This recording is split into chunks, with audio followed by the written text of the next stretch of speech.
Allen's Investigate, airing live on the United Public Radio Network, 105.3 FM in New Orleans.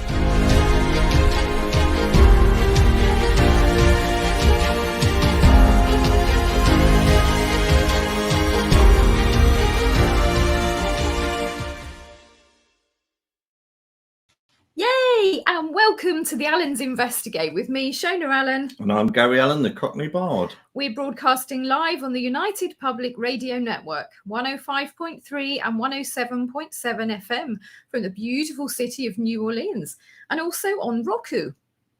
Now, this week, we're going to be discussing channeling and spirit communication. What is it exactly? Where does it come from? Do we all have access to this ability? We'll be looking at people throughout history, including some famous faces who demonstrated and understood this ability, and looking at some of the evidence available, including Gary's own remarkable work. So let's have a look then. So I think, shall we start off with what is channeling, so that obviously there's going to be people that know what it is and there'll be people listening who probably don't. Yeah, it's quite right. Well, there's different types of channeling. There's spirit communication, communicating with the spirit world. There's trance mediumship, where the spirit comes through the person in trance. And, people say, well, it could be their own mind. Well, perhaps it is. We don't know, but we're going to investigate that and have a good look through and see what we can find, shall we? Okay. So where do you think this all comes from? Well, that's up for debate, isn't it, really? But some call it divine. So it's godlike. Some call it from the spirit world. And we'll just have a look and see if we can unravel it by the end of the show. Yeah.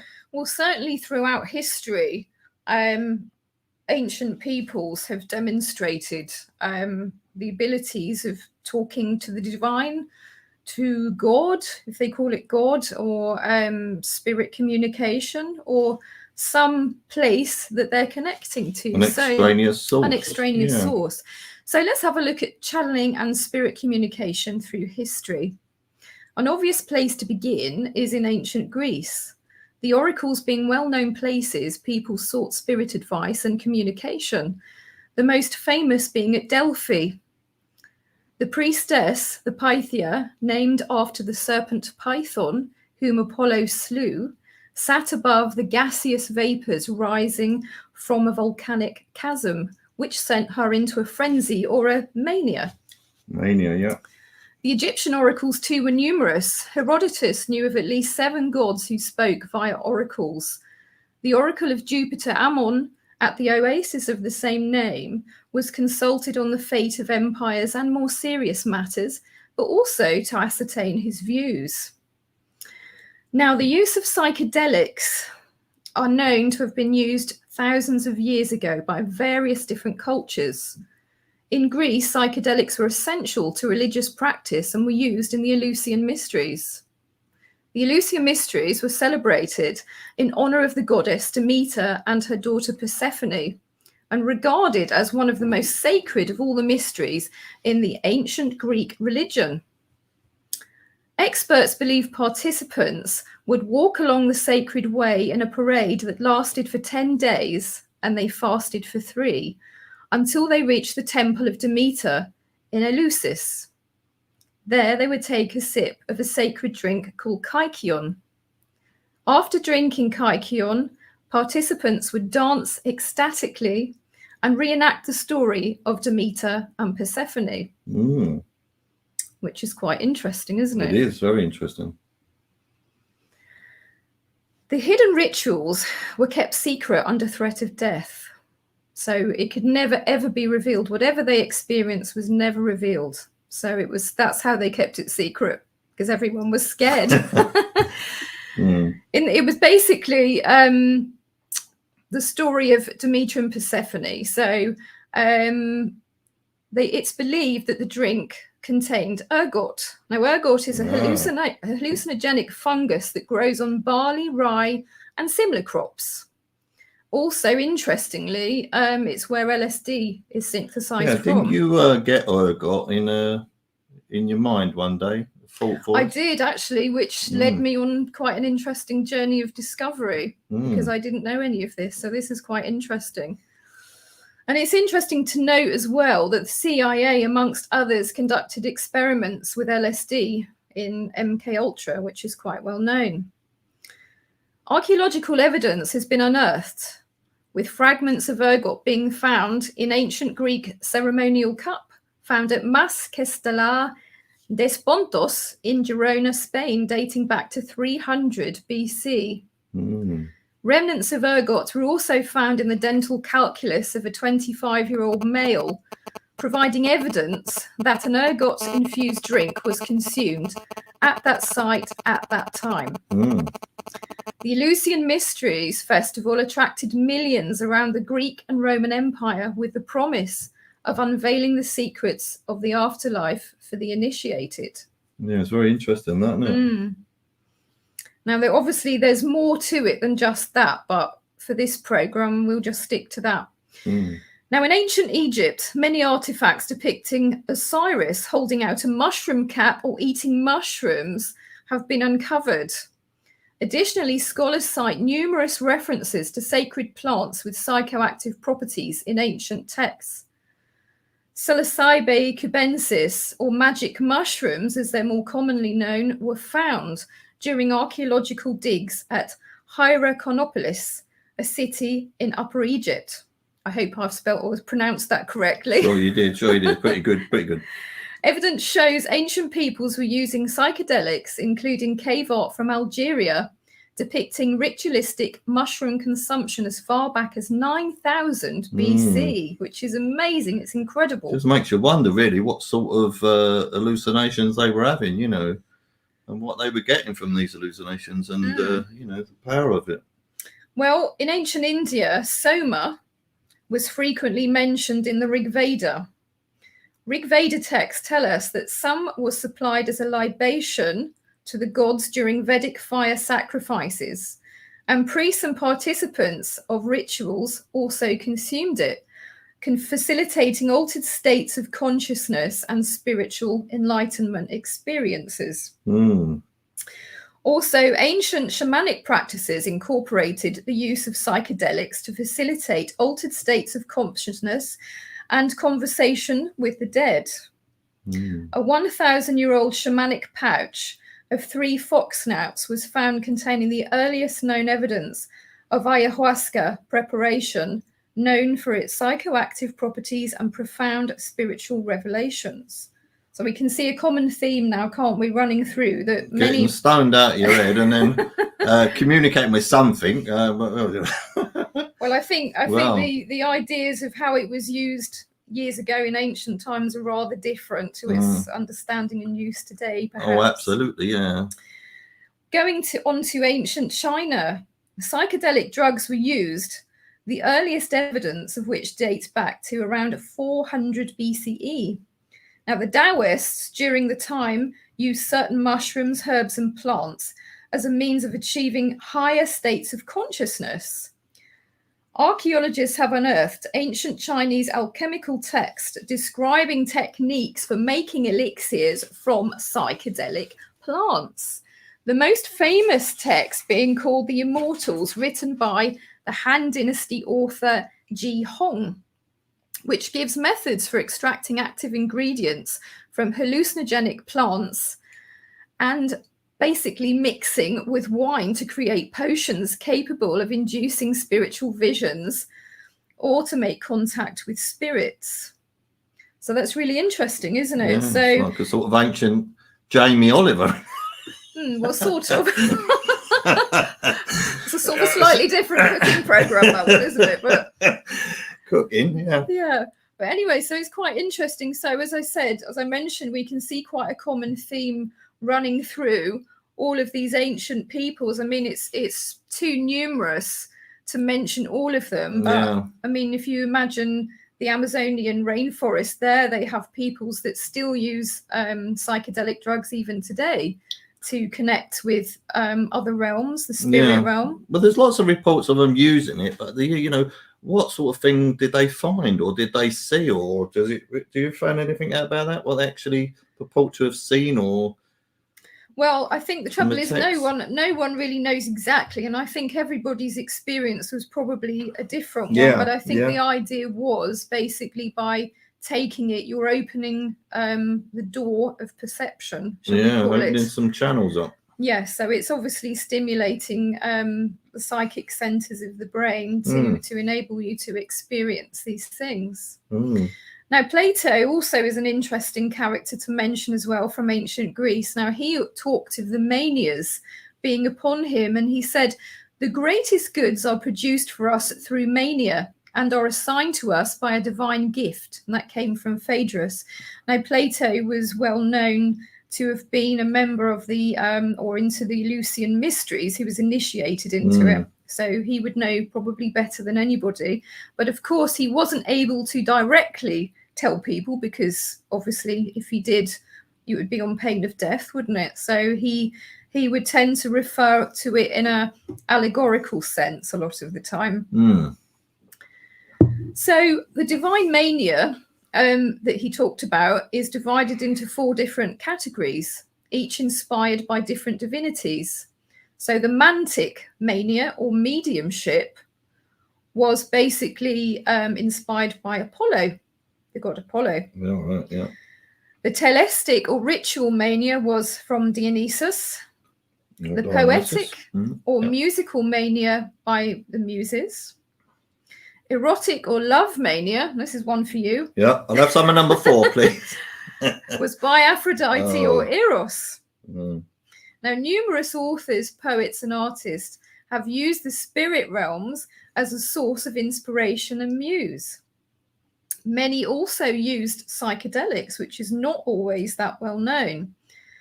Now, Samuel Taylor Coleridge, Elizabeth Barrett Browning, Charles Dickens, John Keats, Percy Bysshe Shelley, Lord Byron, Walter Scott, and Rudyard Kipling, to name a few. Robert Louis Stevenson apparently wrote 60,000 words in 6 days using cocaine.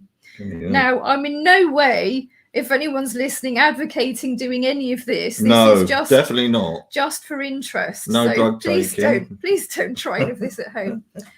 Now, Samuel Taylor Coleridge wrote very famously Kubla Khan as a direct result of drug taking.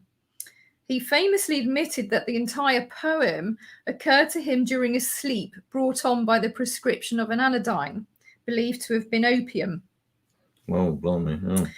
Now, in this drug-fueled state, he recalled that all the images rose up before him as things, which is interesting, isn't it?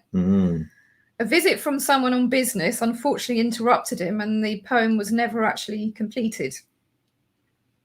William Blake is another one who was prone, although I don't believe there's any proof it was drug-induced in this instance, but William Blake was prone to divine epiphanies from a young age. He channeled his visions into poetry, paintings, engravings, and prints. And he was known to commune with spirits, often in the company of his friends, John Varley and John Linnell. Now, Varley witnessed the creation of a sketch drawn from one of his spiritual visions. Blake's quote, "If the doors of perception were cleansed, everything would appear as it is, infinite. For man has closed himself up till he sees all things through narrow chinks of his cavern." Well, for people who don't know William Blake, he wrote Jerusalem, didn't he? Which should be England's national anthem, shouldn't it? Music. There's no question about it. It's better than that dirge, God Save the Queen, or God Save the King now, isn't it? King Charles. Oh, controversial. No, not really. It's absolute dirge. Anyway, that's just my opinion. Okay. But William Blake really interesting because he was hugely interesting. Well, he did communicate with his brother apparently. Really? Yeah, his brother died, and they had communications with him. And that's a matter of record that he was communicating with his brother. So that's very, very interesting, isn't it? Yeah. So. It's good stuff, isn't it? What about the ancient shamanic things? And is anything on that? Well, I think I've just basically Basically, covered that really. Basically, the idea of it is that they were taking psychedelics as some of the modern ones do today, with the idea of enhancing their psychic so abilities. this is ergot, magic mushrooms, opium. Depending where it is in the world. I mean, there are various different psychoactive plants that would produce that, and mushrooms. I think mushrooms probably the most well known of them, particularly the flyagric, which is really interesting because there's been quite a lot of interest in that as well. That's the red and white. It's a red mushroom with the white dots on. So if the mushroom sales of mushrooms go rocketing, it's down to us. Well, let's hope not. Let's hope people remain of the understanding that drugs are no good. You mustn't take drugs. No. Anyway, the piece that I read from Blake's quote there, if the doors of perception were cleansed, everything would appear as it is, infinite, actually inspired Aldous Huxley, which is quite interesting because he also experimented with various different psychedelics.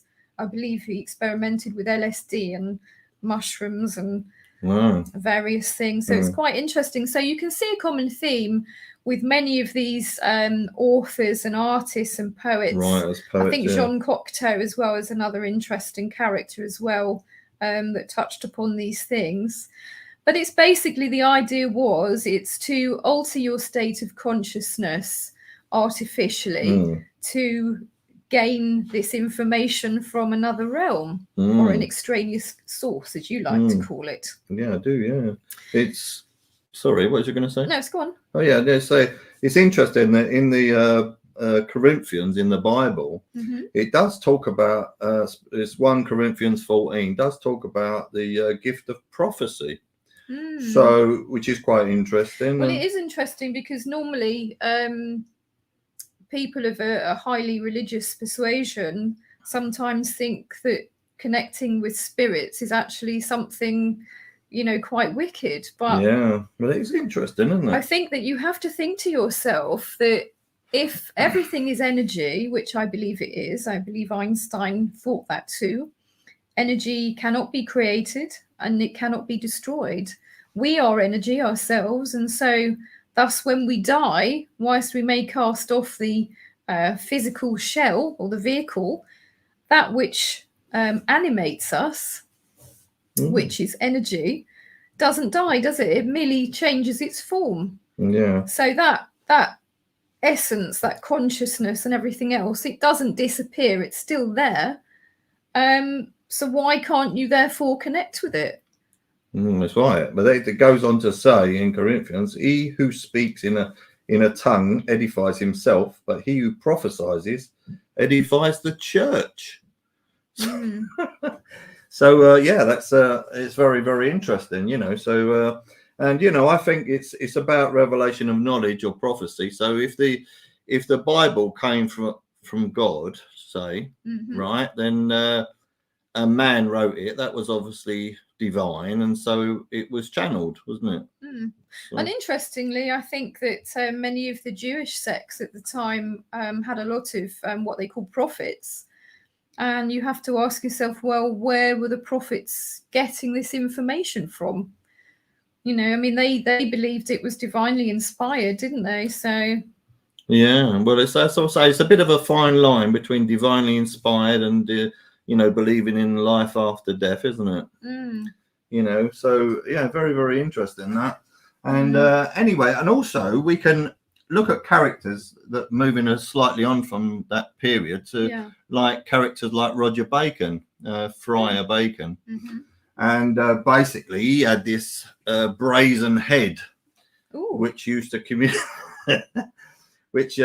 communicate. And and he's gone on to be greatly appreciated by many people throughout the ages. So very, very interesting character that, and he was a fast-like magician who is very, very interesting. And also Friar Bacon was written about by Robert Greene, the playwright from 1589. He adapted the story for the stage of the Honourable History of Friar Bacon and Friar Bungay. And it's one of the most successful Elizabethan comedies, which is very, very interesting. Yeah. And that's where the phrase comes from. Time is, time was, and time will be, I think, something like that. Right. Yeah, words to that effect. Sounds quite hermetic, though. Yeah, well, it's very, very interesting, you know, and from that period of Robert Greene, you or a little bit before that, you have the astrologer John Dee. You know, he was born in 1527 and he died in 1608, 1609. Dr. John Dee, being Queen Elizabeth I astrologer and advisor. Yeah, occultist, wasn't he? An alchemist. And may I just point out occult, because a lot of people get a bit scared of the word occult. Occult simply means something that's hidden, obscured. And that's all. It's nothing horrid. That's all it meant. I think it comes from occultist, doesn't it? Meaning the eye in Italian, I think. I might be wrong on that, but I think so. But what's interesting is that John Dee wrote a book called the Mons Hieroglyphica.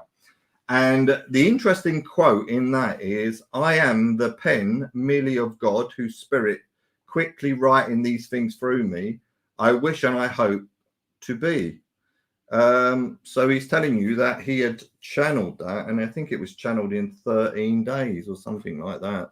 It's a very interesting book, though difficult to understand for people, but worth having getting that out at the library if you can, or getting it online. It's called the Mons Hieroglyphica. Very, very interesting. But it's interesting as well, because didn't he have conversations with what he called angels? Was it the Enochian? He did. Yeah, he did.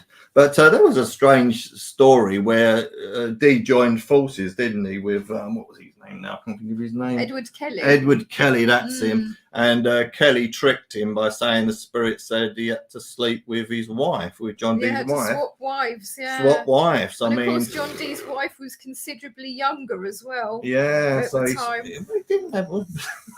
He's obviously thought, But I blame John Dee for suffering that. I mean, I don't think his wife was very happy. Not really. No, he should have thought about that and should have thought, well, I ain't having none of that. But John Dee.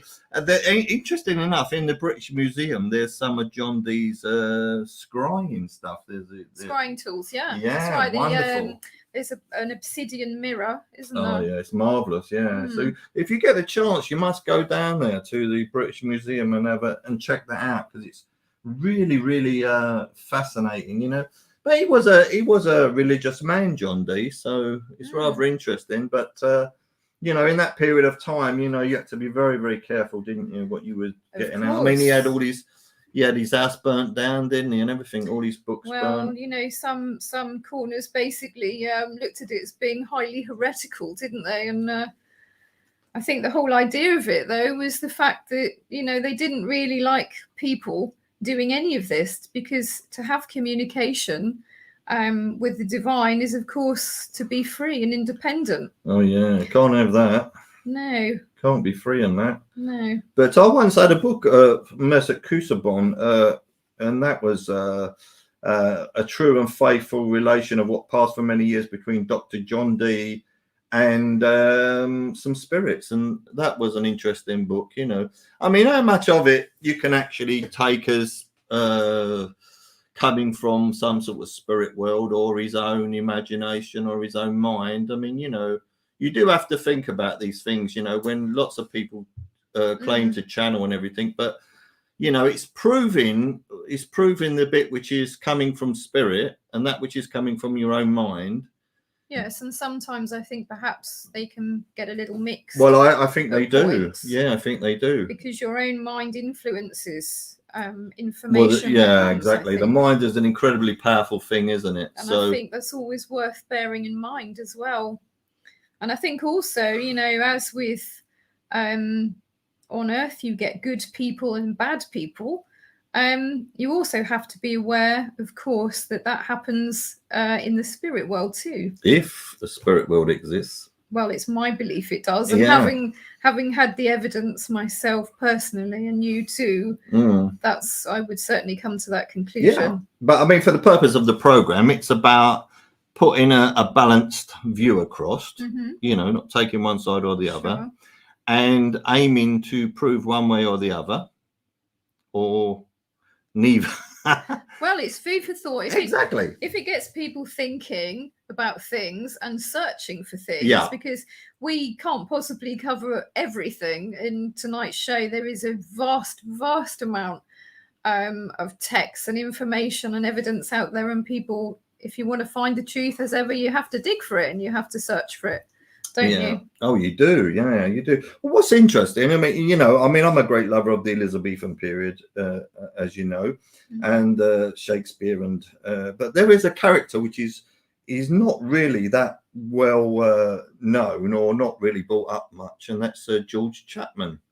Now, George Chapman was a playwright, and one of Christopher Marlowe's plays off, which is, but he should be greatly respected for his views that he was channeling Homer. He believed he was channeling Homer. It's very, very interesting.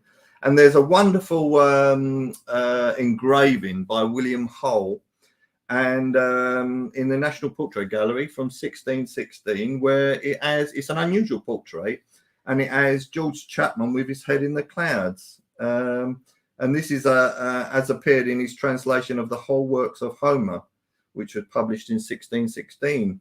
And I find him a fascinating character. And some say that I know he was involved in what was called the School of Night, and that's a modern name for a group of men centered on Sir Walter Raleigh, that was once referred to in 1592 as a school of atheism. Now that's interesting, because atheists don't believe in God, do they? No, that's right. So I think somehow, some way, for me, looking at it, all the characters that was in it was George Chapman, Matthew Ryan, Thomas Harriot, and Walter Raleigh, and that you have to say that was more of an occult school, rather than Sort of night, I mean, so and I think if anything, if John Dee was sort of involved in that, and the Earl of Northumberland and people like that, then you would have to say that they really it was Christopher Marlowe, and that it was a school of occultism. And so that's a very, very interesting thing, the School of Night, very, very interesting. And for the Elizabethan area there, they didn't have no tellies either, did they? So so what could you do in those days? You have to write plays, and a bit of How's Your Father, and I suppose write plays and poetry, and so it's a wonderful time. I suppose in some ways it would have been nice to be born in that time, but of course the religious fervour meant that you had to keep some things. Well, there wasn't much freedom in terms of being able to discuss such things, was there? And it was a bit difficult for people, I think, in many ways, in terms of discussing anything other that deviated from. Well, because you had the Protestant and the Catholic divide, which was really big then, wasn't it? That too, yeah. So very, very, very difficult times. But John Dee, he was a marvelous man, really. He had such a brilliant brain on him. It was amazing. And I think I seem to remember reading somewhere that he was the head of the Rosicrucians, and he taught Francis Bacon. So there's another fantastic figure from the Elizabethan period, Sir Francis Bacon. But and I think they all understood this, that there was something beyond the mind. There was some accessing it, whether it was via chemicals, opium, drugs, or whatever, but they realized there was something else beyond the mind. And like today, because today you've got telly and radio and computers and everything, people are not really channeling all the time, are they? They're switching the channels on the television. They're switching the channels, rather than slightly different channels. But that's what I'm saying. We just had a question as well just pop up from Ken Van Helsing. Hi, Ken. Hello. Can I get your advice on my ghost encounter? Well, it depends. the ghost just saw, really. Well, it does. Yeah. But also, maybe if we continue through the program, hopefully it might enlighten a little bit as well on you know, what goes on with things. Yeah, but that's the thing. If I mean, I've seen a ghost, so I totally understand that you can see ghosts, and I've seen one, so I know it's for a fact. It's not a figment of the imagination. It's absolutely certain that, and it was my friend's dead wife. So, and I saw a picture of her, so as well as the vision. So that confirmed it to me that the ghosts do exist. So I don't care what anyone else says. No, exactly. And also when we went to actually in America, the ghost town Calico, we actually saw manifested figures there as well. We did. Dressed in their clothing, wasn't it? Yeah. And because we were with and because we were with a CID, no, sorry, it's not CID, a forensics detective from America, and a police officer. You know, they weren't fools, were they? You know, it was an amazing experience, that, wasn't it? In the old Calico thing. Went on. So I mean, you know, having seen them ourselves, and also one of the spirits that was witnessed by someone else at the same time as well. So I have heard that before, when so-called experts in the skeptic realm have said, oh well, it's just mass hallucination. Well, okay, but if you hallucinate, you wouldn't be seeing the same thing, would you, for a start? So we didn't have no drugs either. So. No, we certainly didn't. Only coffee. Maybe it was the coffee done it. I don't know. Maybe it was the coffee done it. But so very interesting. But we do, you know, what you have to say is a, you know, whatever you believe in, if you actually see it with your own eyes, unless it's a trick of the mind. But you know, I wouldn't be seeing my friend's dead wife if it was a trick of the mind. You understand? So because I see the picture and I see the vision together, then I knew that was right. So I actually saw a spirit. In what form the spirit world takes, I have no idea. And you know, and I don't even want to guess it, only to say that it's been proved to me that there is life after death.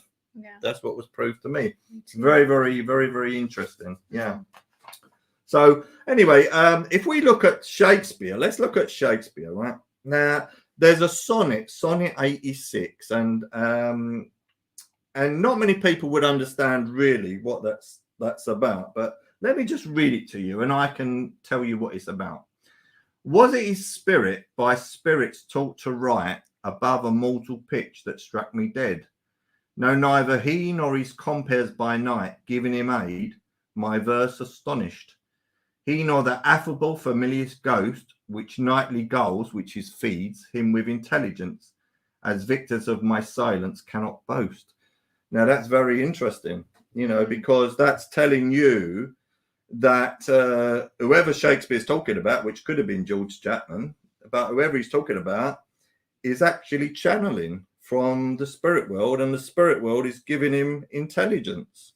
And later on in the show, you will see a demonstration of that, and proving that is actually true. So it's a very, very interesting part. And then you've got the first part of King Henry IV of Shakespeare, Glendower. I can call spirits from the vasty deep. Hotspur replies, why, so can I, or so can any man, but will they come when you do call them? Now that's an interesting thing, isn't it? It is indeed. Yeah. So can you summon up the spirits yourself? You know, can you call to, for example, a lost relative, lost mum, lost dad? Can you call them and ask them to come? Well, you can ask. Whether they're able to get through is another matter. This is another thing, isn't it? But it's interesting, you know. And the point of it is that you know, some people have gone to mediums and had confirmation of their dead father, dead mother. They've had names, they've had places which actually confirmed to them that the medium had picked up some information which was relevant to them, and they knew from that information given to them that was a parent or a brother or whoever who'd passed away. I had quite an interesting experience with my mum because I used to go out shopping with my mum every Saturday. And while we were out shopping, she said to me, I haven't heard from my Uncle Jack for ages. I wonder if he's okay. I wish that he would at least let me know, that he's okay. So anyway, later on that day, on this Saturday, I said to Mum, would you fancy going to the spiritualist church? So off we popped, and they had an evening of clairvoyance and mediumship. And the lady actually was bringing somebody through. She said, they said a postman. And there was a number of things that she brought through. And my mum, to my amazement, put her hand up and said, it's me. And basically, her Uncle Jack had passed away and she didn't know. And he came through to tell my mum, yes, I'm okay, but I'm now in the spirit world. But my mum said to me afterwards, I mean, she was amazed because everything that was said was totally accurate to her Uncle Jack. And it answered the very question that she'd asked only earlier, a few hours earlier in the day. So how amazing was that? Yeah, it's amazing. He is amazing. But I get some, as I said, sometimes, we've met people like mediums and that, and they sincerely believe that they're getting the information through, don't they? I mean, do you remember that chap who we went to see when he was doing that thing for Holland, a TV thing, wasn't it? And we was in the audience there, and he came to you, didn't he? And he was 100% convinced, and he said, I'm picking up the name of, what was it? You go on with James, the story. Yeah. James, yes, he said, I'm getting a James, and Shona said, yeah, that's correct. Yeah, I know that's my father. And then in the next breath, he said, he's dead, isn't he? No, he's not. But he was insistent that your father had passed away. Well, I think he was getting his wires crossed. Yeah. There was another James in the family as well. And I think perhaps he just got his wires crossed in that particular thing. But, there are many, many really interesting stories to tell, with evidence and things. I mean, Shakespeare mentioning it in his works is a very interesting thing, isn't it? Because it's clearly telling you that the people during that period, were being inspired. And I think it's interesting that some of the works, I do believe, were inspired as well. Oh, yeah, for sure.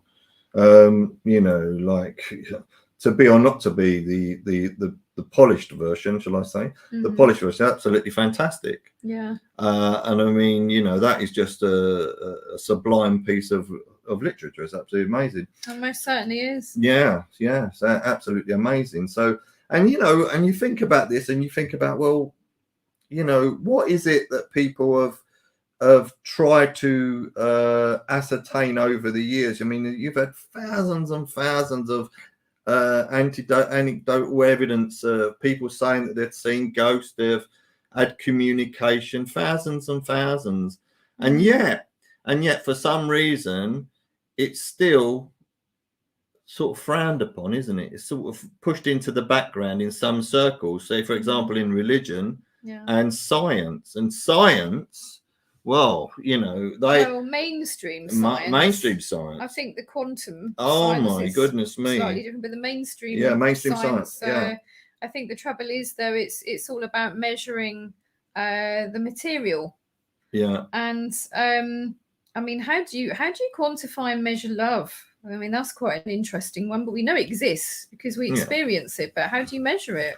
But I think once again, that they're not. The problem is that if you find the answer, say for example, if someone proves that there is a spirit world, or proves that ghosts exist, or proves that they can channel, or proves that they can tell the future and everything else, as people have done, right? As people have done, and science says, oh no, poo-poos it, oh no, that's, it's this, it's that, it's your imagination, it's everything else. If they've got an agenda to stop it from coming out, if the agenda is there and say, we don't want people to know the truth because it can affect science and religion, and that's why they don't want it to come out. Well, of course, it gives you, if you're able to do this and you're able to connect with a divine source, it gives you that independence, doesn't it? And you don't need necessarily anything But it else. gives you other than knowledge that. and And it power, gives you doesn't knowledge it? and power. You And of know, course, that's a bit difficult in Yeah. certain quarters, isn't it? yeah, and that's the point. Is if they- there's more ways to the divine than one, isn't there? Well, exactly. And if you look at it from the standpoint of control, if everybody was totally aware of that, the certain powers that be would not be in control anymore, would they? They lose that. They'll be made redundant. Yes, indeed. So, have you got anything on Shelley? Because Shelley was an interesting. Yeah, Shelley was character. an interesting character, and there's but as I say, they did consider him as mad as a March hare. Shelley, they said he had peculiar characters, violent rages, and that earned him the nickname Mad Shelley. Okay. He had an interest in the occult and science, and contemporaries described him as being like an electric shock to a master, blowing up a tree stump with gunpowder and attempting to raise spirits and with occult rituals. But what was interesting is that Shelley died. He died at sea, and his wife Mary Shelley was the Frankenstein, wasn't it? Mary Shelley. Yeah. Mary Shelley. So his wife was sister. Well, there's an interesting story about that where it says here that Mrs. Williams saw him. She was standing one day at a window that looked out on the terrace with Trelawney, and saw as she thought Shelley passed by the window, as he often was then, without a coat or jacket. He passed again. Now, as he passed both times the same way, and as from the side towards which he went each time, there was no way to get back except past the window again, except over a wall 20 feet from the ground. She was struck at seeing him twice past thus, and looked out, and seeing him no more, she cried, "Good God, can Shelley have leapt from the wall? Where can he be gone?" "Shelley," said Trelawney. "No, Shelley has passed." "What do you mean?" Trelawney says that she trembled exceedingly when she heard this, and it proved indeed that Shelley had never been on the terrace and was far off at the time when she saw him. Now, basically, so she's had this vision of Shelley, but basically, less than a month later, he was dead. He drowned with Williams in a sudden storm as he was sailing back from Livorno. That same night, his friend, Lady Mount Castleshell, dreamt of him, his pale face and melancholy, saying mournfully, "I shall never eat more." She then had an idea that he was dead. And so, so that was amazing, wasn't it? Interesting. Yeah. So, and you've also got William Butler Yeats from a similar period. And he was into the occult, William, but, and he had an understanding beyond the range of ordinary knowledge or understanding into the mysterious. So he's a very, very interesting character. And people should look at these people, Keats, Yeats, Shelley, and all them, and Rudyard Kipling even done the Jungle Book, and Agatha Christie's mum, she was a psychic, wasn't she? Well, Rudyard Kipling, when he was in India, dabbled, I believe, with some of the drugs and things, partly for medical reasons. And of course, in those days, they put all sorts of concoctions out there for people, including cocaine, didn't they? I think that was in Coca-Cola. Oh my God.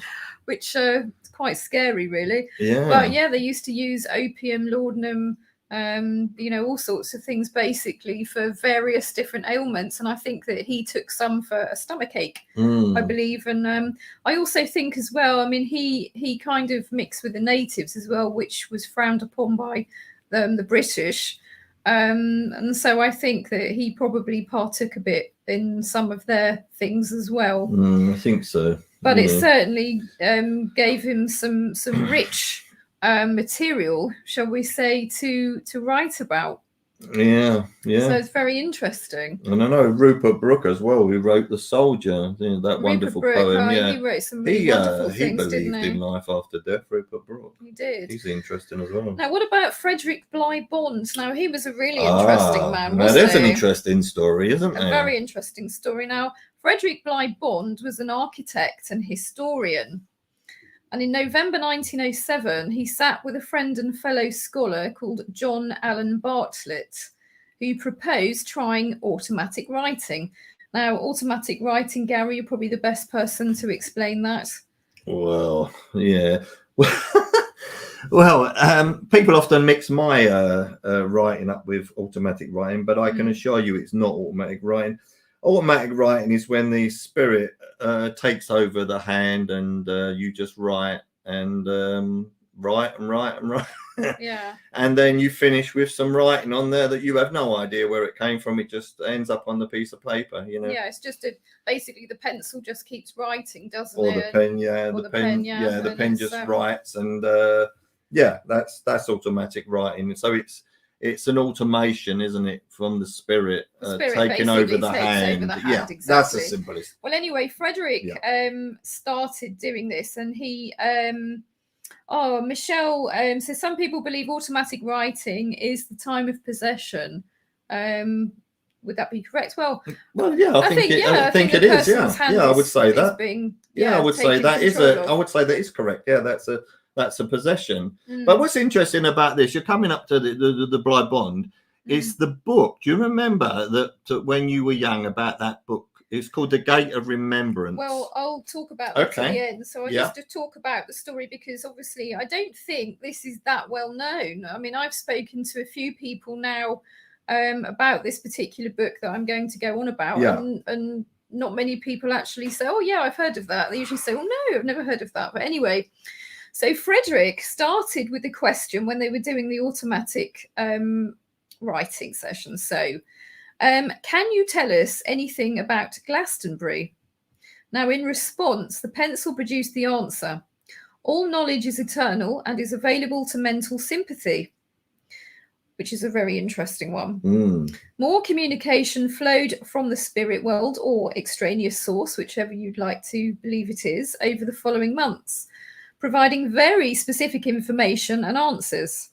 It actually came in the form of a monk, I believe. Yeah. Now, extensive descriptions and drawings of the abbey at Glastonbury emerged, which Bond attributed to a species of telepathy action and linked Bartlett's mind with a storehouse or treasury of past knowledge. Now, in 1908, in May, Bond got permission to start excavating Glastonbury Abbey.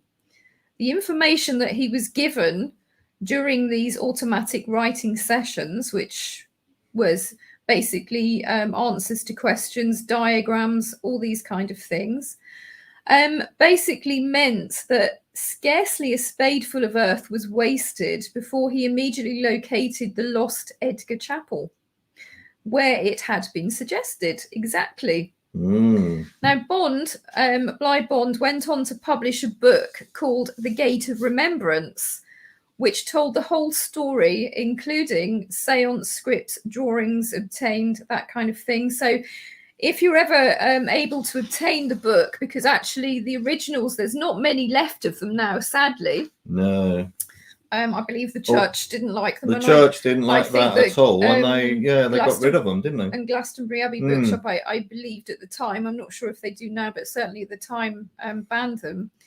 But it was thanks and through Frederick Bly Bond's work that not just the Edgar Chapel was discovered, but a number of other parts of it as well. So through what some people call psychic archaeology, actually it was through his works that much was discovered.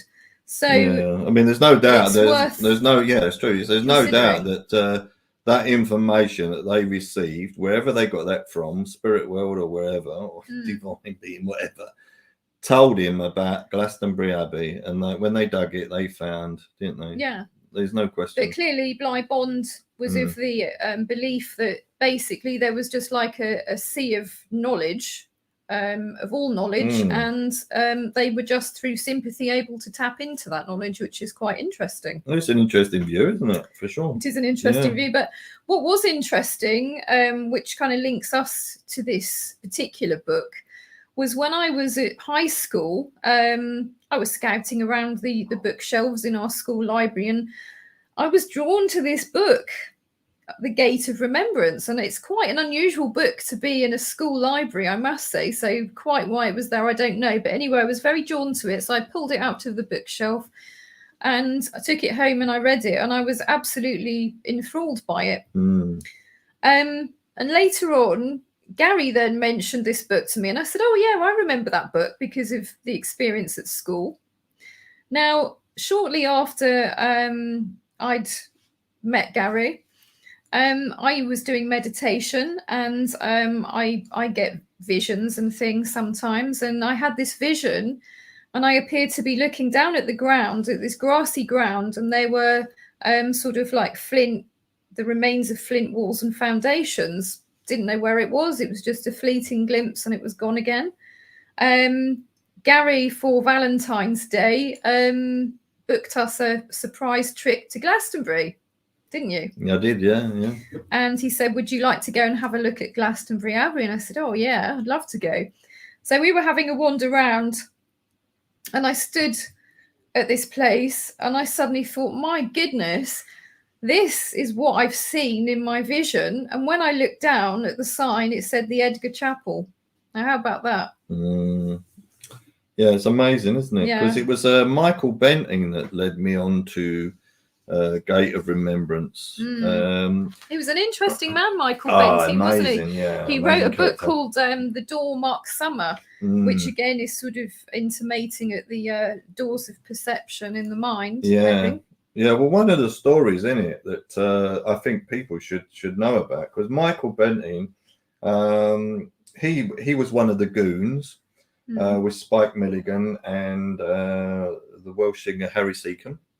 So he was comedic, and he worked for the BBC for quite a long time and everything. But Michael Benting, he had a premonition, and in the premonition, it was he said if his son goes up in the plane with another chap, then it's seen that his son would be killed in the plane. So he warned his son not to go up in the plane with the other chap. I can't think of the other chap's name for the moment, but anyway. But his son said, well, he's an experienced pilot, Dad. I don't have any fear of, there's nothing to worry about and that. And sure enough, his son got killed in the plane with the other chap. Yeah. So and that was about 3 or 4 months later after that premonition. So what that's telling us is that, you can foresee the future in premonitions and things like that. And I had a case which is quite well known. I think people know about that now, my case. And that I had this message about 17 years before it happened, and I was talking to a friend, and I had another friend there, Sheila, and I said, to John, that you've lived many lives before and died many violent deaths, but not in this one. And I thought that was the most unusual thing to say. And I said, I can't say the same for you, Sheila. And Sheila said, oh, I'm off to bed. And she went to bed. And when she went to bed, I kept getting fire with her. And I said to John, I can't help it. I keep getting fire with Sheila. I don't know what the hell was going on. And 17 years later, she died in Grenfell Tower on floor 16. Horrendous, absolutely horrendous. And it haunts you, really. It haunts you. So, but what it does, it proves to you that, you can see the future, and people can see the future. So where is the future being predicted coming from that makes it so accurate? Well, this is the thing, isn't it? You can't, people can't run away from, whether they're skeptics or not, they can't run away from the fact is you're living proof of it. I mean, I've met my wife, and that's another story for another time, but we've never had a single date, and we've been married 20 years, and that's from seeing a picture. So, well, and Spirit told you messages about that. Yeah, exactly. Yeah, they told me messages about it, and it's interesting as well, because I mean, there's people through sort of through more recent history as well that have had communication and certainly an interest in all this. One of which was actually a member of the royal family, which was Queen Victoria, which not many people know about that one. Queen Victoria, not long after Prince Albert had died, It was a 13-year-old medium called Robert James Lees who claimed the prince had been in touch during one of his seances, saying that he had a message for the Queen. So Queen Victoria arranged a seance during which he referred to information that no one else could have known. And in particular, he gave a pet name that Prince Albert had for Victoria. He performed numerous other seances for her at the palace. Somebody else took over, and the Queen continued holding seances and was known to seek her dead husband's advice, particularly in political matters. So that's quite interesting, isn't it? So she clearly believed in it. And also going on to Arthur Conan Doyle, the famous writer of Sherlock Holmes. Now, he was very into it. He was a very well-known spiritualist. This is Sherlock Holmes, the Sherlock Holmes story. Yes, yeah. Writer, exactly. Now, he wrote, because he was renowned for being a spiritualist, now he wrote that he was absolutely certain that intelligence could exist apart from the body. So I think that's very interesting, because that touches upon what we discussed earlier on about with the Shakespeare thing, being fed with intelligence. Exactly, yeah. But also that which is in us, that animates us, the spirit, the soul, the essence, continues after death. Hence why we can communicate with this. So that was quite interesting. Agatha Christie is another one that not that many people are aware of her background, because in her household was quite unusual. They had various different esoteric beliefs, so she was brought up in that environment. And Agatha, like her siblings, believed that their mother, Clara, was a psychic with the ability of second sight. And one of her quotations, which leads us both, Gary and I, to believe that she also had divine inspiration for her works, was she said, "The best crimes for my novels have occurred to me washing dishes." Yeah. Which is interesting, because usually when you're washing the dishes, I know a lot of people probably have dishwashers now, so slightly, but we're going back now to, when you're washing up yourself, you're washing your cups and your dishes and suddenly things. you get that fault voice in your head. Exactly, because it's kind of, you're drifting off there, aren't you? You're going into sort of very quiet space of, not really particularly thinking about anything, and then you'll get, a message. And in fact, you got a message about your friend Jerry, didn't you? I did. I was doing the washing up, and all of a sudden the voice in my head said, Jerry's dying, and they even told me, they said he'd be dead before Christmas. And I phoned up his wife, and I said, "Is Jerry all right?" And she said, "Yeah, Jerry went to the doctors yesterday about his knee or something." And then when I spoke to her again, she was crying, and I said, "What's the matter?" And she said, Jerry's got stomach cancer. And he did indeed die within about 3 months from that message I got. So, yeah, that was extremely accurate. So I understand what Agatha Christie was saying, that worked with her. So it's interesting. And if we can go back onto the channeling bit, there's two interesting characters. One is Geraldine Cummings. They're famous for their channelings, Geraldine Cummings, and she lived in 1890. She was born in 1890 and she died in 69. And she was an Irish spiritualist, a medium, novelist and playwright. And she channeled writings mostly about the lives of Jesus and St. Paul. Now, here's where my problem with this comes in, is that I don't believe in Jesus Christ as a figure. I've got to be honest. Okay. So I personally believe Jesus Christ is a replication of the Son. That's what I believe, right? I don't believe Jesus Christ actually exists, but that's not to offend anybody who does believe he existed. But anyway, so she channeled writing. So on that part alone, I doubt it was genuine, but there are some very, very interesting things. She wrote a book, The Scripts of Cleophas. Cleophas, yeah. Yeah, Cleophas. And she provided channeled material on early Christian history, complementing the act of apostles and St. Paul's writings. So, you know, she came through and she wrote a book called The Road to Immortality and provided a glowing version of the afterlife. So she's interesting. But as I say, it's difficult to accept Christ in the Bible. I can't accept it because there's too many. The reason for that is because there's too many. What do you call it? There's too many allegories. Well, there's allegories, but contradictions. There's too many contradictions in the Bible for me to believe in that. But I do think it's full of allegories. So yes, I do. But there's too many contradictions. I think there's about 750 contradictions. So therefore, I can't accept it. But nevertheless, yeah. And there's also another one who was also very much interested in. Let me just have a look for me. Paperwork here, and that was Patience Worth. She's another famous one. Yeah. And she allegedly a spirit contacted by it was actually Pearl Curran, and she actually believed that she was in contact with Patience Worth. Now she's from 1883 and she died in 37. And I've read some of her stuff, and you know, you have to say that much of it was probably channeled.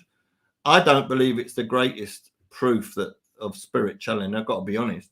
And but anyway, you know, who's to say where it come from? I mean, was it her own mind? I know she was quite fairly well educated, but that don't mean that you're going to sort of channel all sorts of material.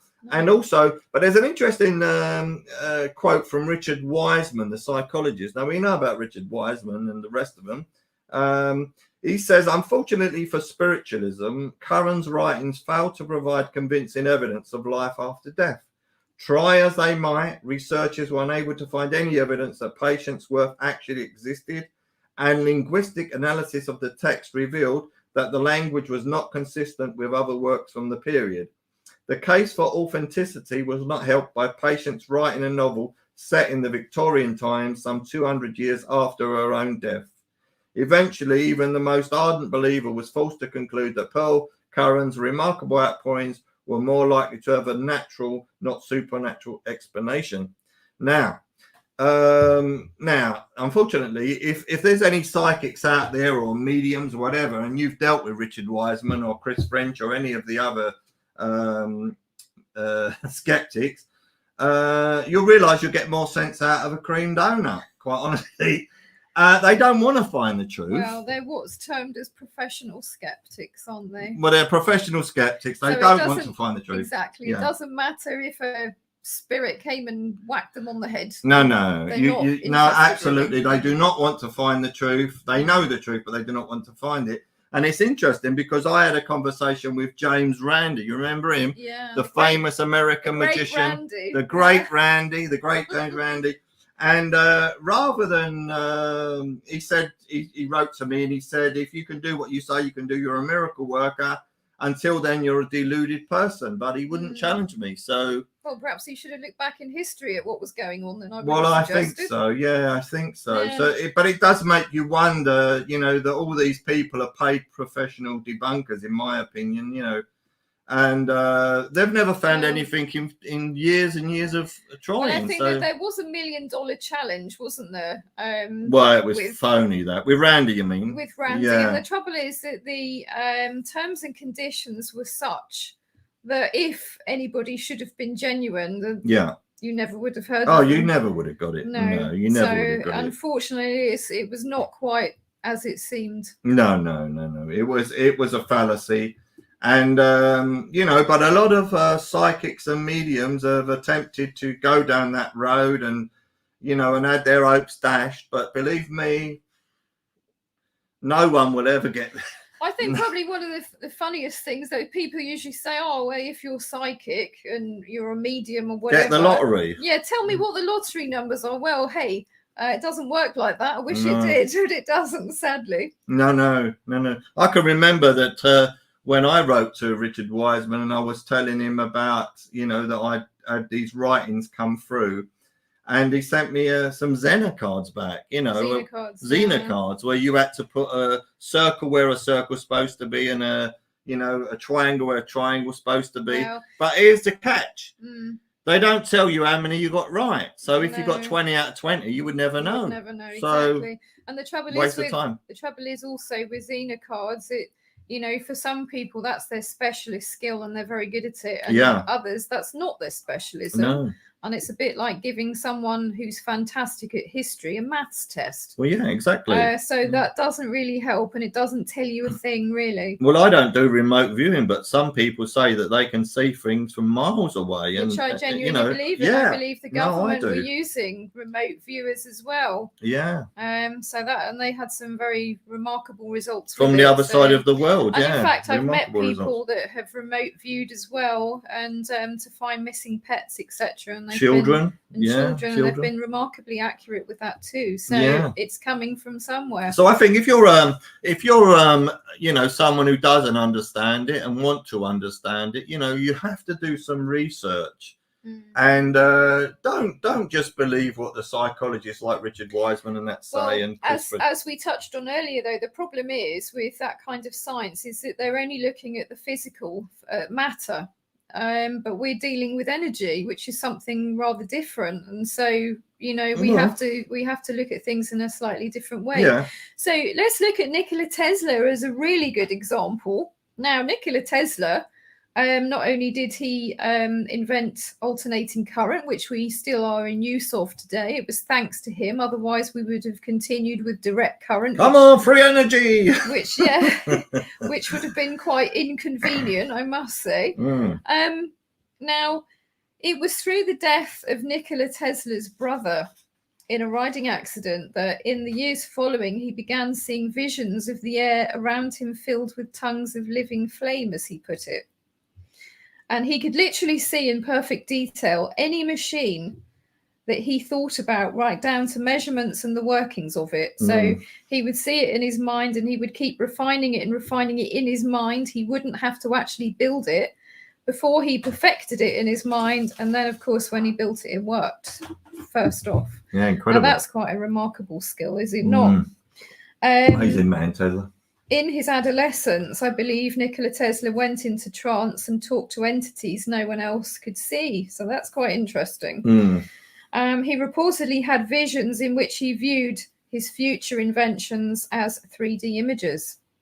So that's really interesting, bearing in mind that here we have a man who invented some absolutely incredible things. So we're looking at X-ray. He was the precursor for radio as well, although we're always told at school it was Marconi, but actually Tesla came up with the precursor to that. And it was only after he died, I believe, that the patent was won by Tesla. Yeah.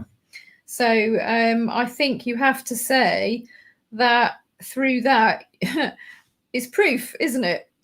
Because he saw these things, he had these what we call clairvoyant visions, and he was able to not only build these things in his mind, but also in the physical, he built it as well. So I think if that's not proof, I don't really know what is. He also quoted, as quite a well-known quote as well, where he said, "My brain is only a receiver in the universe. There is a core from which we obtain knowledge, strength, and inspiration." So again, we're sort of suggesting that there seems to be this sort of it's extraneous source of knowledge and information that people get access to. Now, for some, they gain access to this through meditation techniques, and I think you'll find the Buddhist monks, that's the sort of techniques that they've used. Also with the yogis and things as well. And others, it's happened naturally to them, you being one of those cases.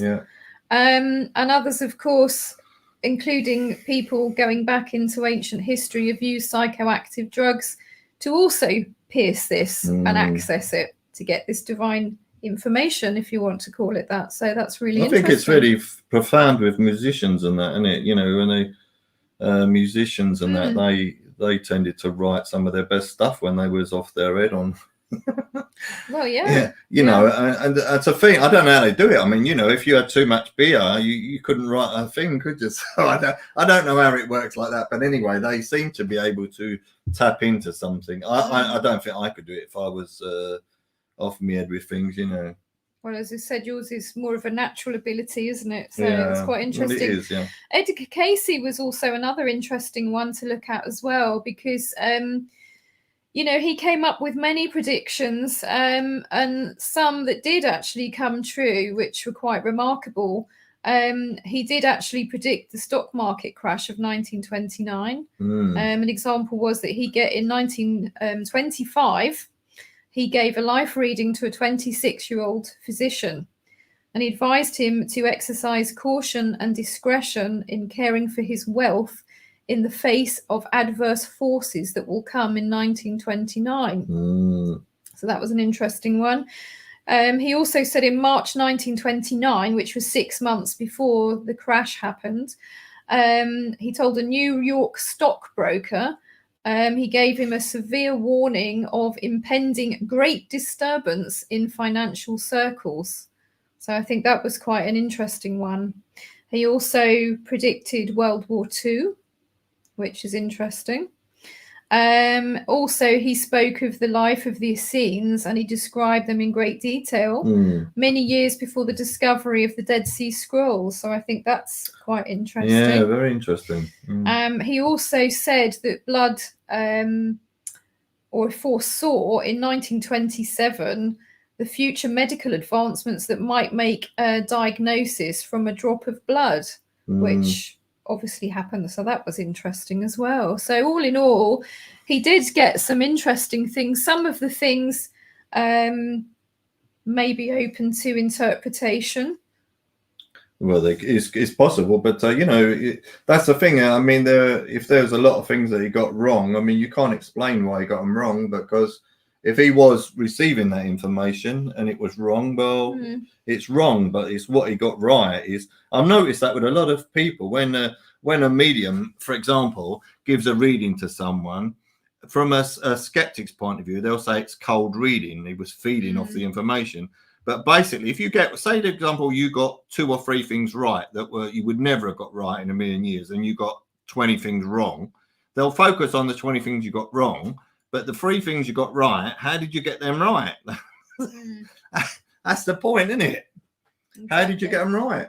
You know, so. And some of them are in such incredibly accurate detail that you're not going to dispute it. And exactly, certainly with the things like the remote viewing, I think is very interesting because, as I said, you know, I've met people and heard about people as well that have managed to find missing pets, you know, loved ones, objects, things like that, you know, which they couldn't have known. But it's a bit like that, you know. So the trouble is, if you're, you know, the thing is like magicians and everything. They know things are trick because everything the magician does is fake, isn't it? But you see, it's like that magician when we went to America and we got that invite to go to the famous place, wasn't Magic Castle. The Magic Castle. And then that magician, he got a set of cards out and he's tried to persuade Shona to take one card and she wouldn't take it. Psychology. She's not a dumb blonde, you know that. And she wouldn't take it. And that ruined his trick, didn't it? I mean, it did. It absolutely ruined his trick. Well, he had to shuffle the cards and redo it again. So yeah, but it was a very entertaining place, I have to say. Oh, it was. I wouldn't knock it from that aspect. No. It was brilliant. Yeah, exactly. So I enjoyed that. Yeah, exactly. Yeah, I found that bit about when he was talking about William Blake. You know, when I said that he'd spoken about his brother in a letter to William Haley. On the 6th of May, 1800, Blake said, "I know that our deceased friends are more really with us than when they were apparent to our mortal part. 13 years ago, I lost a brother, and with his spirit I converse daily and hourly in the spirit, and I see him in my remembrance, in the region of my imagination. I hear his advice, and even now write from his dictate." Yeah, it's very, very interesting, isn't it? It is interesting. Yeah, he writes from his dictate. So yeah. So anyway, we'll go on to me, shall we? Now yes, indeed. we'll go on to my story. Well, I'll try to cover it as best I can. Anyway, in 1994, about 1994, I discovered that I had this overwhelming desire to pick up a pen and paper, and I started to write. And when I read what I'd written, which took about 2 minutes, and I'd written over 260 words, there was no pause, no punctuation, or no grammar. And when I read it, it appeared that somebody was actually communicating with me. Someone was talking to me. So I didn't know what was going on. And I invited a friend over to come and have a look. And when he came over, he said, it doesn't sound like you. And he said, it sounds like someone else. So he said, do you think you could do it again? And I tried it, and it worked again. So once again, I got a piece of paper and a pen, and I'd written about 260 words. And there was no pause, no punctuation, or no grammar. And this time he said, could you read me what it says? So I started to read it to him. And then I come to a bit where it said about his wife doctor's appointment yesterday. And with that, he spurted the coffee all over the floor. And he said, how do you know that? He said, are you having an affair with my wife? Oh, dear. I said, no, but thanks for the tip. And so he rang his wife up, and his wife said, I haven't seen Gary for 5 years. So, that was really astonishing. And that really got me to thinking, well, and by the way, I never saw him for another 10 years. So it did frighten him. I was going to say, I think you scared him off. Oh, it frightened the life out of him. Frightened the life out of him. But it so intrigued me that I thought I would try this every single day. And every day I got a piece of paper out, and the spirit, or whatever it was, the extraneous source, would write through me, and they would tell me to go places, and I went there, and what they said was true. So I totally believed in it. And after a while, I started to hear the words in my head. And they were telling me that they were going to blank my mind. So my mind would be in a permanent meditative state. And that would enable me to receive all the information by the bucket load. And that's what I was able to do. So, and they told me over 3 months I was going to write a book of prophecy. And what was interesting about this book of prophecy was that it was in religious text. I had no comprehension of the Bible or anything. I had no interest in the Bible. I had no interest in religion at all. I was going to say, because you're not interested in religion. Absolutely not. No. Absolutely not. And anyway, this religious guy who seemed to be some sort of preacher's come through in the writing, and he's telling me about that the world is covered in evil and all this kind of stuff, and that we were going to get fires, earthquakes, and hurricanes and floods, and some places on the earth would be too hot to bear. And it seems that 20 years later, we're getting that similar sort of thing. I mean, I don't believe in the climate change thing, but we are getting some extraordinary events, aren't we? All around the world. And just recently in Spain, I think it was 40 degrees in April. So, well, even in England last year, it was very hot, wasn't it? Yeah. Unusually so. But we've had that in the 1970s we have as well. Yeah, so. and even, I mean, we had smog. When they talk about smoke, there's too much smoke. Yeah. In 1600, I think there was all smoke and everywhere, God. But I think the thing is, I mean, solar flares and things can also affect weather patterns. So I think there's probably a number of things going on really with that. Yeah. But we won't go there. No, we won't go there. No, we won't go there. Not to mention conspiracies or climate change. Whatever. No. Anyway, but so I wrote this book of prophecy, and it was rather an odd book. And anyway, so then I started to write philosophy. So there was I wasn't really interested in philosophy or anything like that. Put your teeth in, dear. I put my teeth in, get my teeth back in. I wasn't interested in philosophy or anything like that. But then I started to, channel this philosophy, and it was really good stuff, And then I started to channel poetry. And it wasn't just any old sort of poetry. I mean, I'm going to read you a couple of pieces, and then I'm going to show you a demonstration just by putting the papers together so you can see.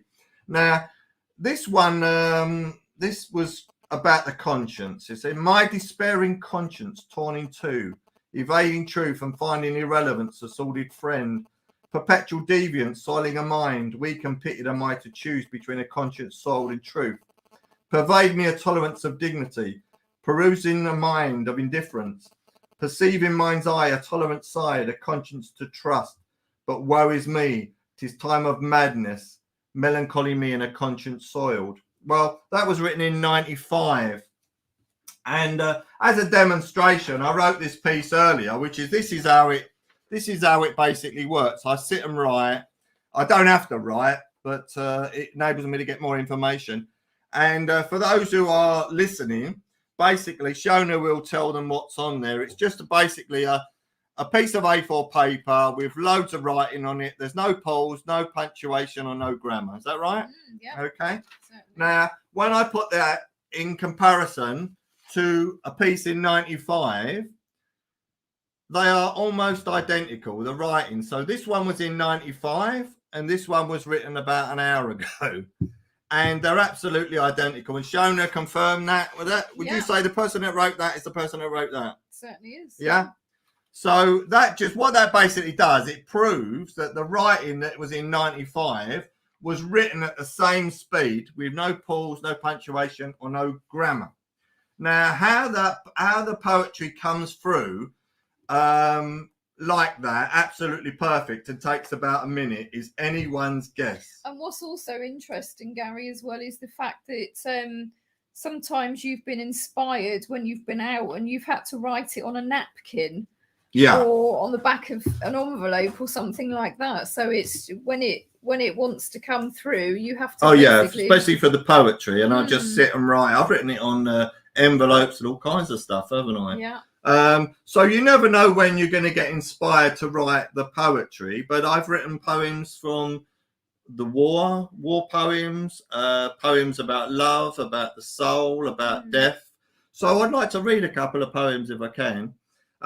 This one's called Lost in the Winds That Blow. Though young am I and fortunes fade this hour, this day, I lay fallen with friends I barely know. Such is this war, oh lovely war, where numbers, not names, have meaning. Dreams lay scattered in fields with fires burning into the night. Wretched war, that cursed war that scars the heart.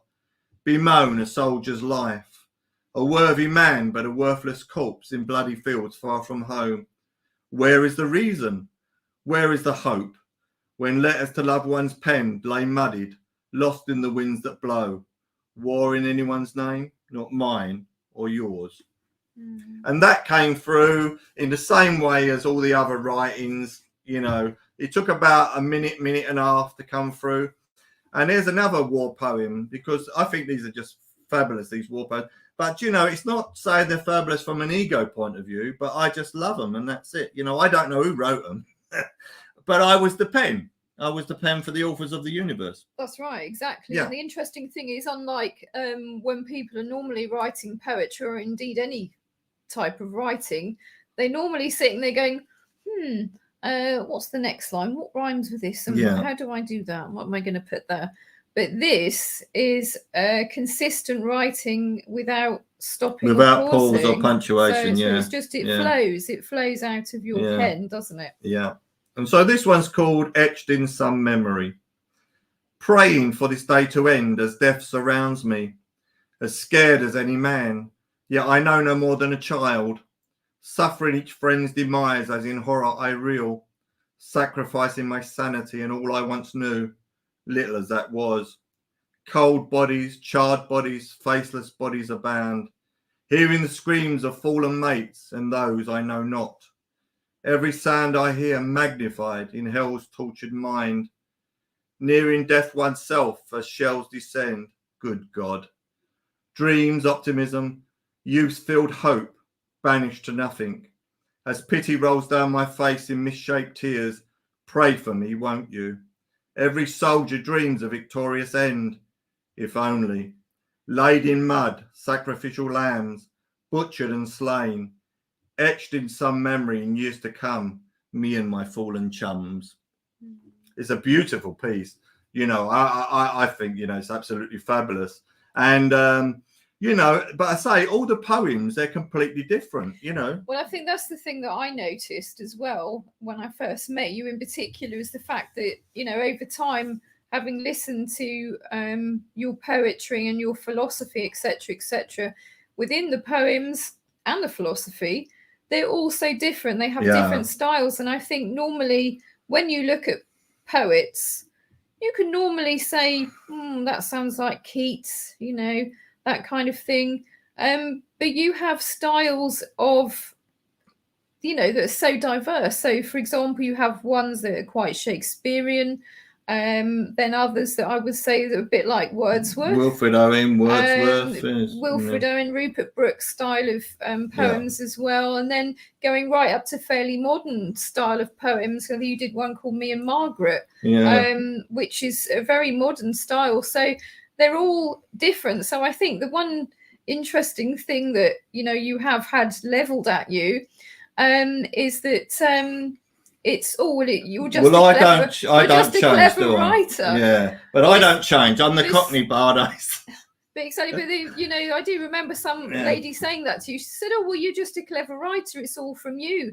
But the thing is, you know, with writing poetry, you do normally have a certain style to writings when you're doing poetry, and these are extremely different if you go through them all, including the philosophy.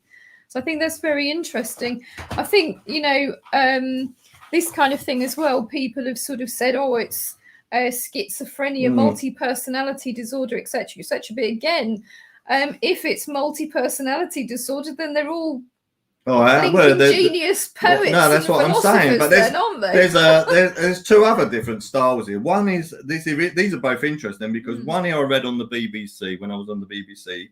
And this is called Gentle Eyes, just to give the listeners and the viewers a perspective of the different styles.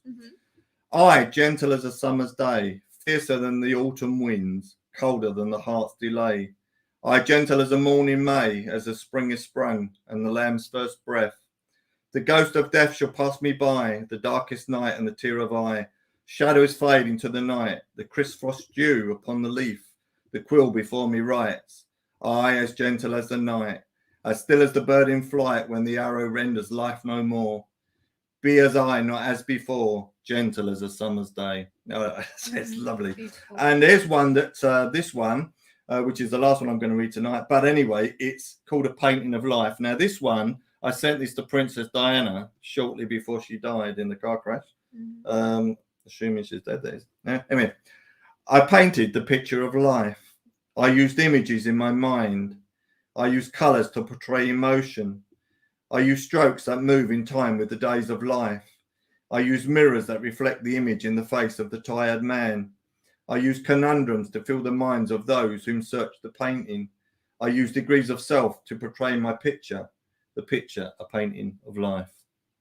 Yeah, and yeah, it's very, very interesting that, you know, so if people say to me, they say how it comes. Well, how it comes is that I get the inspiration and I'll write it down, and it takes no more than a minute or 2 minutes. There's no pause, no punctuation, no grammar. Where it comes from, I don't know who the authors are. As I said to you before, I'm merely the pen that transcribes it. I've no idea. I believe there's a spirit world. I have to believe there's a spirit world, because of I've no idea where else it could come from. It's an extraneous source. Who knows? Well, as we discussed earlier, you know, that intelligence, you know, it doesn't just disappear when our physical body goes. I mean, that intelligence, it's energy. Well, also you have to remember, Shona, you have to remember, I came from a comprehensive school. I got no qualifications, and I got expelled, which I'm not proud of, right? So, and I've always talked the same way as I talk now. I'm an East Ender, right? So where does it come from? That is the point. Where does it come from? My own imagination. Well, you know, they've got different personalities, haven't they, for a start? The works are all different. Someone said, well, maybe it's delusions of grandeur. So, you know, And as I say, you can prove it I can prove it anytime, day or night. I can write 24/7. You've seen it, haven't you? Yeah, I have. And I can write at will. I can Mhm. write at will whenever I wish. And the poetry, that's communication, mind. The poetry comes when I get inspired to write the poetry. Yeah. And I think as well, I remember one of the experiences that we had was that there was a guy that we'd met, and we were sort of doing a business. It's going back years now, but we were doing a business thing with him, and I had to go off to a meeting with him. And you told me the night before what he was going to say. And this man the next day said exactly what you told me. Yeah, I remember that. To Absolutely, the word, wasn't it? to the word. Yeah, so to the how word, could yeah. you have known that? No. That was quite incredible. No, but that's what I'm saying, because, you know, because how we met and everything was done through the writing. So future predictions through the writing. Yeah. Things that's happened to people through the writing. But I don't need to write. I mean, I get the messages in my head it's like a thought just pops into your head. There it is. And that sometimes tells you the future or, you know, gives you information. So which is interesting, isn't it? So I think this is why probably the ancients were so obsessed with the head. Exactly. And it's really interesting, isn't it? Because I know we touched on the show with Rennes Le Chateau, and on the tomb of Poussin, on his painting Shepherds of Arcadia, the shadow is actually pointing to the head, isn't it? And if you think back to sort of ancient times, the head was seen as being divine. And the Celts also used to believe that the soul resided in the head as well. I think the point of it is it's impossible to dispute what I'm saying, right? It's impossible to put forward a reasoned argument against any of the stuff. The stuff is there. It's in the books. It's written. It's in black and white. Yeah. Anybody can see it in action. I can do it anytime, day or night. So it's there. And because of all the future predictions that have come true, you have to say that is not from me, but it's given to me, as in Shakespeare talks about how that ghost nightly goes in with intelligence. He feeds in with intelligence. Exactly. To be fed with intelligence, and that is what is happening. And so, as Tesla said, my brain is only a receiver. Yeah. So he believed that there was something there, the same as Bligh-Bond, and both Tesla and Bligh-Bond demonstrated what they received. So it's not a case of fluffy or, you know, I got this stuff and nothing much happened. They demonstrated that, you know, there's a physical result from what they obtained from this source. I mean, something we can touch on before we say goodnight on the show, and which is quite interesting, is about people who are great believers in the Bible, whatever, they will say, oh, you know, it's demonic or whatever. But the simple fact of it is, the poetry that I've got is some of it's love. It's you know, beautiful stuff. There's nothing evil about any of it. No, honestly. And I think what you could really basically say is it transcends all religions, really. It transcends all religions. That's a lovely way of putting it. Nothing against any religions. No, me neither. I think everybody is free live your life as you wish. Free to believe what they want and to live as long as it's in a good way. With each other, and you know, so I've got nothing against that. That's everybody has their own path to truth, which, you know, good luck to them on that. But I think that what this shows you, looking back through ancient history, and as I say, you know, some of it goes back over 9,000 years, that each of these cultures, religions, whatever you want to call them, each of them were having ways of trying to communicate with another source, with God, the Spirit, with the divine, the Spirit, the extraneous source. Exactly. They were all doing it. So you have to ask yourself why. They must have known. Exactly. So I think that's really interesting. And also you have to think about, look at nature. Nature as light and darkness, doesn't it? Yes. Always, absolutely, every time. The duality. You got the fox kills the harmless rabbit. You got the cat plays and torments the life out of the mouse. Okay, so what is that telling you? What is that telling you? Not everything in nature is love and light, is wonderful, is beauty and love, is it? And that's what people have to realize. There's light and dark in everything. It's the duality. The And duality. It's the yin and yang, isn't it? And the Chinese philosophy, you know, they're kind of codependent. You know, they're like the pillars of the universe, really, aren't they? And it's interesting that on the floor of the Masonic temples, you have the black and white squares. Yeah, you do. Which is interesting, isn't it? So that's light, dark, male, female, spirit, matter. So that's very interesting as well. Day, night.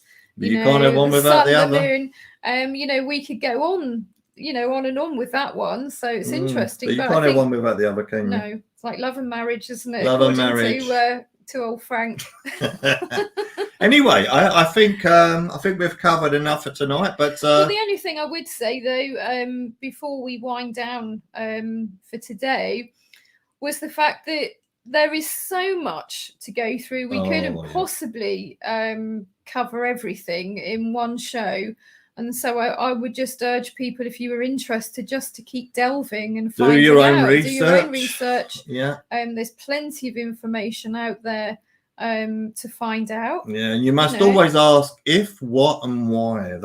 Exactly. So don't necessarily accept, you know, what anyone else is saying, including us. No. Don't accept what we're saying. Search for your own truth. Search it for yourself, and then you'll find it, you know, hopefully the truth. And I think Francis Bacon actually said that, you know, basically begin with doubts and end in certainties, and not the other way around. Yeah, exactly. So don't have a closed mind, have an open mind always to things, and think about things for yourself. And I think in terms of can you do channeling yourself? Well, yes, I believe so. I believe that everybody, every single person on this planet has the ability to do this. Oh, and healing with hands as well. We all have the ability to heal. We all have the ability of prediction. We have these sixth sense. I call them God-given powers within us. They're innate soul powers that we all have. But of course, it's learning to access them. Yeah, but you also got to realize as well is that if people started from the point of view that nature is one sublime intelligence. Everything is a sublime intelligence. And if you want to call it God, call it what you want. But it is a sublime intelligence that we should all be in awe of. Of course. I mean, you know, you look at the tiny acorn and how it grows into that mighty oak tree, how it knows how to do that. You look at the patterns in nature. I think patterns are probably one of the most interesting things to look at, because that to me shows some kind of intelligence. You know, there's patterns, there's numbers. I mean, maths is not my strong subject particularly, but you know, basically maths makes up the universe and numbers. So that's and what about really the way that the flowers die and they're regenerated, they're reborn again, aren't they? Well, it's going back. It's interesting going back to Demeter and Persephone again, isn't it? So she's taken into the dark underworld, which basically represents winter, doesn't it? And autumn. And of course, she comes out, she pops out again in spring, doesn't she? It sounds like the sun, doesn't it? Which sounds like, you know, nature, doesn't it? Nature. In springtime, everything, we suddenly have growth again, don't we? So, but in that story, there's a bit more to it, I would like to say. Yeah. Do some research. There's a very interesting allegory in it, which will lead you to further understanding the mystery schools, and something in particular, which I'm not going to tell you, because I think find it yourself for yourself, because it's very interesting and it will answer a lot of your questions, I think, too. Yeah. So, I think that's basically it. Really. We've covered it all. If you've got any questions or you'd like to be on the show, that's important. If you'd like to be on the show and you have an interesting story and you can talk for about an hour and 50 minutes, we'd like to hear. Well, also, before we go as well, I just wanted to say, because people are probably wondering, well, how do I access it and blah, blah, blah. Yeah. Well, for you, obviously, yours happened to you, didn't it? By happenstance or by design. I think more by design personally. But I think the thing is, to develop your intuition, You need a quiet mind and a concentrated mind. And I think the best way, from my personal opinion, meditation is probably one of the best ways to achieve that. Yeah.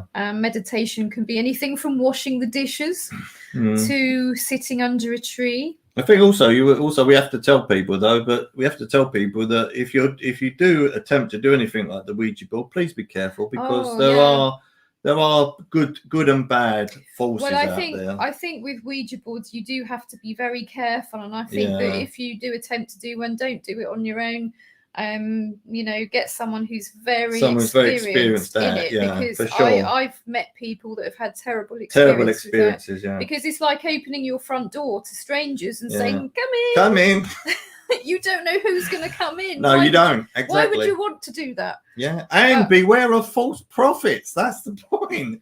That's the point. You've got to be with when you're channeling and everything. You've got to be able to sort the wheat from the chaff, and that is reaching the swan, the third great step of spiritual enlightenment. Because until you can sort the wheat from the chaff, I'm afraid you could get anything. Yeah, you have to be discerning. You do. And you have to use your own intuition to feel what's right and what's not right as well. Yeah, exactly. So on that note, I'd like to say to everybody, thank you so much for watching. I hope that you had some gems of something interesting there, and it might be helpful to you, and it might spark some interest. And if it makes you think and it makes you go in search of answers, then hopefully we've done our job then. Yeah, brilliant. Which is what we're here for. Yeah. So thanks again, everybody, for watching. Thank you for joining us on the Allens Investigate, and you can check us out at our website, which is www.theallensinvestigate.com. And you can check me out.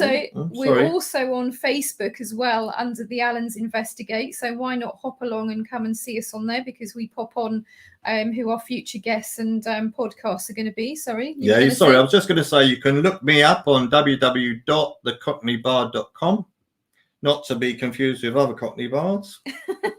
There's a couple. They're not the same, no. No, they're not the same. So we're broadcasting live on the United Public Radio Network, 105.3 and 107.7 from the beautiful, wonderful city of New Orleans, which I'm definitely going to get there one day, because I'd love to go and visit. I haven't visited yet.